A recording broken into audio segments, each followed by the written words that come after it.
नमस्कार मु शंकर कुमार पात्र सभापति राज्य ओबीसी मंच ओडिशा ओबीसी मंच रो यूट्यूब चैनल को स्वागत। ओबीसी ओ आगामी ओबीसी वंशधर मानक पाई ओबीसी जाति जनगणना उपरे आजिकार सूचना विशेष गुरुत्वपूर्ण बहुत इंपोर्टेंट। संविधान रो कौनसी स्थान रे संरक्षण 50% रु अधिक होई पारिबो नाही एपरि उल्लेख नाही।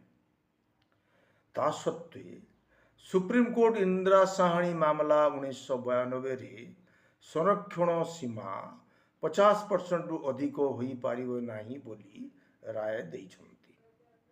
एही राय सारा देशर ओबीसी को उत्थान विकास उपरे गभीर प्रभाव पकैछि।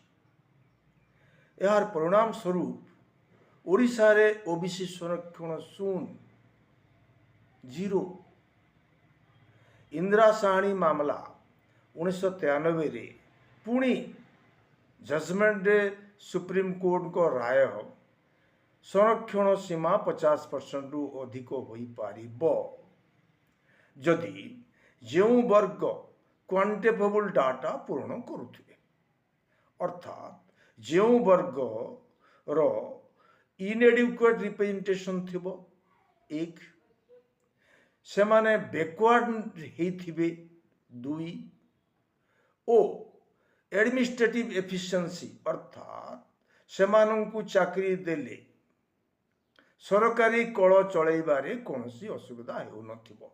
ए तीनोटी शर्त पूर्ण करुथिबे जो वर्ग सेमानकु संरक्षण देवा पाई हेले 50% रु भी अधिक बढ़ा जाई पारिबो सीमा रेखा।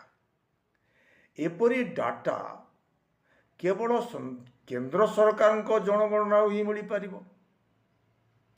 तेणु एकम पछुआ वर्ग कमिशन काका कालेकर कमिशन 1953 रु 55, द्वितीय पछुआ वर्ग कमिशन मंडल कमिशन 1978 रु 80 तथा सद्य जाइथिबा रोहिणी कमिशन 2017 रु 2023 ए समस्ते ओबीसी जाति जनगणना करी डाटा संग्रह करने को सरकार को अनुरोध करिसेंती। 1931 रु सरकार माने ओबीसी जाति जनगणना करि नाहंती। डाटा अभाव ओबीसी संरक्षण को सुप्रीम कोर्ट बारंबार रोक लगाउछंती। प्लानिंग कमिशन को मत बिना डाटा रे ओबीसी को पई योजना अर्थ बराद करा जाई पारिबो नाही।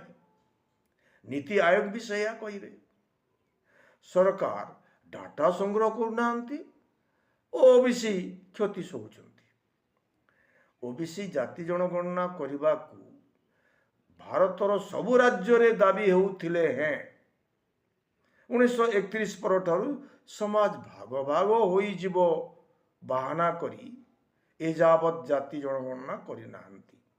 एसटी एससी एपरि की विभिन्न धर्मावलंबी लोकंकर जाति जनगणना करा जाउथिले मध्य केवल ओबीसी जाति जनगणना करदेले समाज भाग भाग हो जिवो।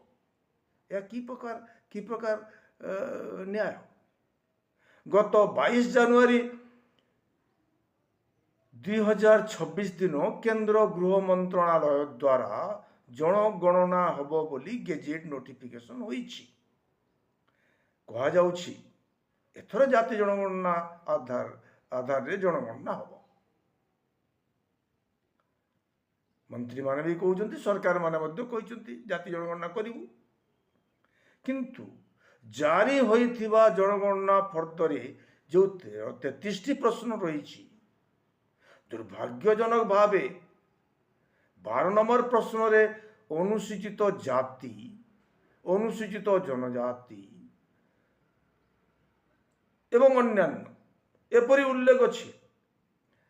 अर्थात ओबीसी को पूर्व भली साधारण वर्ग सहित सामिल कर दिया जाइछि। कथा और काम रे केते तफात। ଏହା କି ପ୍ରକାର ଭ୍ରମ? ଓବିସି କଲମ ନ ରହିଲେ ଓବିସି ଜାତି ଜନଗଣନା ହେବ କିପରି? ଅର୍ଥାତ୍ ଓବିସିଙ୍କ ତଥ୍ୟ ଡାଟା ସଂଗ୍ରହ ହେବ କିପରି? ଡାଟା ଅଭାବରୁ ତାଙ୍କ ଉତ୍ଥାନ ପାଇଁ ଯୋଜନା ପ୍ରସ୍ତୁତ ହୋଇପାରିବ କିପରି? ଆରେ ସଂରକ୍ଷଣ ଦେବେ କିପରି? ସରକାର ତ ବାଘ, ଭାଲୁ, ହାତୀଙ୍କ ଗଣନା କରୁଛନ୍ତି, ସମୁଦ୍ର କୂଳରେ କଇଁଛ, ଅଣ୍ଡା ଗଣନା କରୁଛନ୍ତି। କାହିଁକି? ସୁରକ୍ଷା ଦେବା ପାଇଁ ନା। କିନ୍ତୁ ଓବିସି ଜନଗଣନା ନ କରିବା କେତେ ଦୁର୍ଭାଗ୍ୟଜନକ। ପ୍ରଶ୍ନ ଉଠେ, ସରକାର ଓବିସିଙ୍କୁ ସୁରକ୍ଷା ଦେବାକୁ ଚାହୁଁନାହାନ୍ତି କି? ଓବିସିଙ୍କୁ ସଂରକ୍ଷଣ ଦେବାକୁ ଚାହୁଁନାହାନ୍ତି କି? ଅସୁରକ୍ଷିତ କରି ରଖିବା ପାଇଁ ଚାହୁଁଛନ୍ତି। ଓବିସି ଲୋକେ ନିର୍ବିକାର ଭ୍ରମରେ ରହିଛନ୍ତି ସେମାନେ। ଏଣୁ ଜନଗଣନା ଫର୍ଦ୍ଦର 12 ନମ୍ବର ପ୍ରଶ୍ନରେ ST/SCଙ୍କ ସହିତ ଓବିସି କଲମ ରଖାଯାଇ ଓବିସିଙ୍କ ସ୍ୱତନ୍ତ୍ର ଡାଟା ସଂଗ୍ରହ ଦାବି କରି ଓବିସି ମଞ୍ଚ ଓଡ଼ିଶା ମହାମହିମ ରାଷ୍ଟ୍ରପତି, ପ୍ରଧାନମନ୍ତ୍ରୀ ତଥା କେନ୍ଦ୍ର ଗୃହମନ୍ତ୍ରୀଙ୍କୁ ଅନୁରୋଧ ପତ୍ର ଦେଇଛନ୍ତି। ଓବିସି ବର୍ଗ ଅନ୍ତର୍ଗତ ଜାତି ସମାଜ ମାନେ ମଧ୍ୟ ସେଭଳି ରାଷ୍ଟ୍ରପତିଙ୍କୁ, ପ୍ରଧାନମନ୍ତ୍ରୀଙ୍କୁ, ଗୃହମନ୍ତ୍ରୀଙ୍କୁ ଅନୁରୋଧ ପତ୍ର ଦିଅନ୍ତୁ। ଜାତି ଜନଗଣନା ଆଗାମୀ ଓବିସି ବଂଶଧର ମାନଙ୍କ ପାଇଁ ଆଲୋକ ବର୍ତ୍ତିକା ହୋଇ ରହିବ, ନହେଲେ ସେମାନେ ଚିରଦିନ ପାଇଁ ଅନ୍ଧାରକୁ ଠେଲି ହୋଇଯିବେ। ପୁଣି ଓବିସି, ST/SC ବର୍ଗର ସମସ୍ତ ନାଗରିକମାନଙ୍କୁ ଅନୁରୋଧ କରେ କି ଏହି ଗୁରୁତ୍ୱପୂର୍ଣ୍ଣ ବିଷୟ ପ୍ରତି ସଚେତନ ରହି 12 ନମ୍ବର ପ୍ରଶ୍ନରେ ST/SCଙ୍କ ସହିତ ଓବିସି କଲମ ଯୋଡ଼ାଯିବା ଦାବି କରି ନିଜ ନିଜ ବିଧାୟକ, ସାଂସଦମାନଙ୍କୁ ମଧ୍ୟ ପତ୍ର ଦିଅନ୍ତୁ, ଚାପ ପକାନ୍ତୁ। ଭୋଟ ତ ତାଙ୍କୁ ଦେଇଛୁ ନା ଆମେ। ଚ୍ୟାନେଲକୁ ଲାଇକ୍ କରନ୍ତୁ, ସବସ୍କ୍ରାଇବ୍ କରନ୍ତୁ, ସେୟାର କରନ୍ତୁ, ଓବିସି ମଞ୍ଚରେ ଜଏନ୍ କରନ୍ତୁ। ନମସ୍କାର।